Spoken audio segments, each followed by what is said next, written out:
வணக்கம். ஆகாஷ்வாணி புதுச்சேரி செய்தி சுருக்கம் வாசிப்பவர் செங்கேனி பழனி.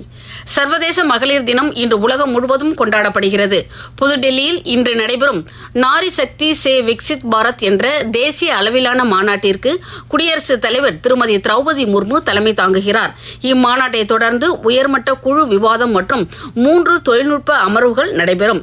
இந்நிகழ்ச்சியில் பெண்கள் மற்றும் குழந்தைகள் மேம்பாட்டுத்துறை இணை அமைச்சர் திருமதி அன்னபூர்ணா தேவி கலந்து கொள்கிறார். இதனையொட்டி குடியரசுத் தலைவர் திருமதி திரௌபதி முர்மு மக்களுக்கு வாழ்த்து தெரிவித்துள்ளார்.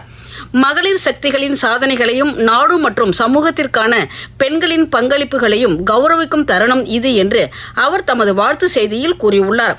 புதுச்சேரி துணைநிலை ஆளுநர் திரு கைலாஷ்நாதன், முதலமைச்சர் திரு ரங்கசாமி உள்ளிட்ட தலைவர்களும் மகளிர் தின வாழ்த்து தெரிவித்து செய்திகளை வெளியிட்டுள்ளனர்.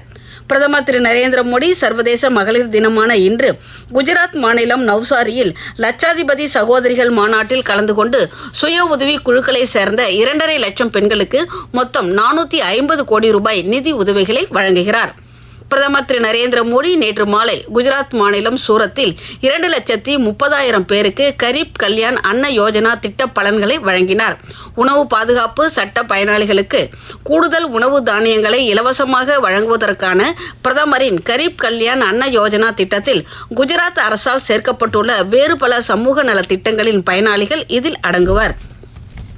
பிரதமர் திரு நரேந்திர மோடி 2 நாள் பயணமாக வரும் 11ஆம் தேதி மொரீஷியஸ் செல்கிறார். 12ஆம் தேதி மொரீஷியஸ் நாட்டின் தேசிய தின கொண்டாட்டங்களில் அவர் கலந்து கொள்கிறார். இப்பயணத்தின் போது மொரீஷியஸ் அதிபர், பிரதமர் மற்றும் இதர மொரீஷியஸ் தலைவர்களையும் அவர் சந்திக்கிறார். டெஹ்ரானில் நடைபெறும் 6வது ஆசிய மகளிர் கபடி சாம்பியன் பட்ட போட்டிகளில் நேற்று மாலை நடைபெற்ற முதலாவது அரையிறுதிப் போட்டியில் இந்திய அணி நேபாள அணியை தோற்கடித்து இன்று நடைபெறவுள்ள இறுதிப் போட்டிக்கு தகுதி பெற்றுள்ளது. இத்துடன் இந்த செய்திச் சுருக்கம் நிறைவு பெறுகிறது.